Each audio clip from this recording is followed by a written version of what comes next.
Hello bachcho, let's read this question and the question says answer the following. Name 3 allotropic forms of carbon and which one is a good conductor of electricity. First of all, the key concept for the question is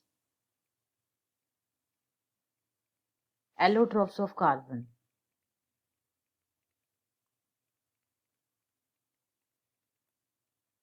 सबसे पहले हम समझेंगे allotropes होते क्या हैं.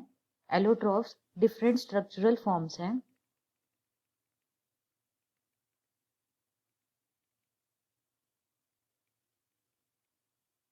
जिनकी different physical and chemical properties होती हैं.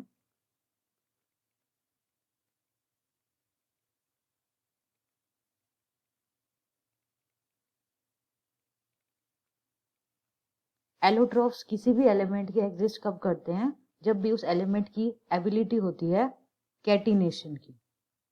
कैटिनेशन क्या होता है? कैटिनेशन एक एलिमेंट की प्रॉपर्टी है जिसकी वजह से उस एलिमेंट के एटम्स बॉन्ड बना सकते हैं, बेसिकली कोवेलेंट बॉन्ड्स फॉर्म कर सकते हैं अपने नेबरिंग एटम्स के साथ, जिसकी वजह से डिफरेंट स्ट्रक्चरल फॉर्म्स हमारे पास आएंगी एंड उन्हीं फॉर्म्स को हम क्या बोलेंगे? एलोट्रॉप्स. तो बेसिकली एलोट्रॉप्स कार्बन के 3 होते हैं. 3 allotropes of carbon,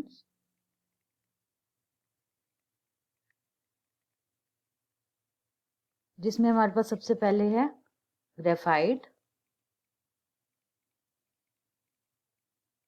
diamond and the third one is Buckminster fullerene.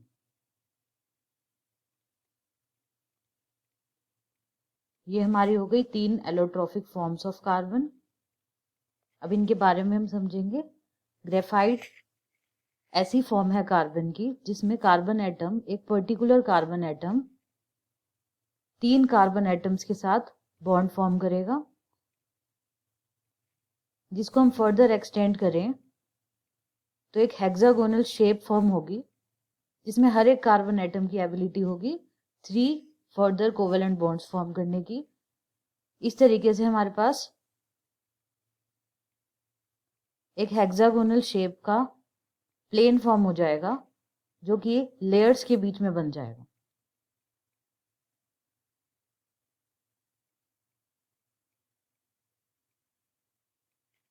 इस तरीके से हमारे पास प्लेन्स ऑफ हेक्सागोनल शेप्स बन जाएंगे और ये स्ट्रक्चर होता है हमारा ग्रेफाइट का. अब इसके अंदर इंपॉर्टेंट हमारे पास क्या है? हर एक कार्बन एटम की वैलेंसी होती है 4, जिसकी वजह से वो 4 कोवेलेंट बॉन्ड्स फॉर्म कर सकता है. बट यहाँ पर एक carbon atom 3 covalent bonds form कर रहा है, जिसकी वजह से एक इलेक्ट्रॉन हर एक कार्बन एटम का हमारे पास फ्रीली अवेलेबल है, जो कि डीलोकलाइज्ड फॉर्म में हमारे पास रहेगा. और कोई भी चीज इलेक्ट्रिसिटी तभी कंडक्ट करती है जब भी उसके पास फ्रीली इलेक्ट्रॉन्स अवेलेबल हों. तो यहाँ पर हमारे पास आंसर मिला सेकंड आंसर क्वेश्चन का, that is graphite is the allotrope of carbon which is a good conductor of electricity. इसका रीजन क्या है? इसका स्ट्रक्चर, जिसकी वजह से एक इलेक्ट्रॉन उसके पास हमेशा हर एक कार्बन एटम के पास अवेलेबल होता है, जिसकी वजह से इलेक्ट्रिसिटी कंडक्ट करेगा ग्रेफाइट. देन उसके बाद हम चलेंगे डायमंड की तरफ. डायमंड में एक carbon atom 4 other carbon atoms के साथ बॉन्डेड होता है, जिसकी वजह से एक टेट्राहेड्रल 3D शेप फॉर्म होगी, जिसमें हमारे पास कोई भी फ्री इलेक्ट्रॉन अवेलेबल नहीं है, बिकॉज हर एक कार्बन एटम की वैलेंसी है 4 and it is forming 4 covalent bonds, strong covalent bonds, जिसकी वजह से डायमंड एक हार्ड एलोट्रोप बन जाता है. देन हमारे पास लास्ट है बकमिंस्टर फुलरीन. बकमिंस्टर फुलरीन एक केज लाइक स्ट्रक्चर फॉर्म करता है. एक फ्यूज्ड रिंग फॉर्म होगी. किससे बनेगी वो? कार्बन 60 से. That means 60 carbon atoms will form Buckminster fullerene, जिसका स्ट्रक्चर हम बेसिकली 20 हेक्सागन्स एंड 12 पेंटागन से मिलकर फॉर्म होता है. मीन्स कार्बन एटम्स इस तरीके से अरेंज होते हैं कि वहां पर 20 हेक्सागन्स और 12 पेंटागन्स फॉर्म होंगे. इसके स्ट्रक्चर को अगर हम देखें, एट द सेंटर हम एक पेंटागन ड्रॉ करेंगे एंड हर एक साइड से एक हेक्सागन फॉर्म होगा.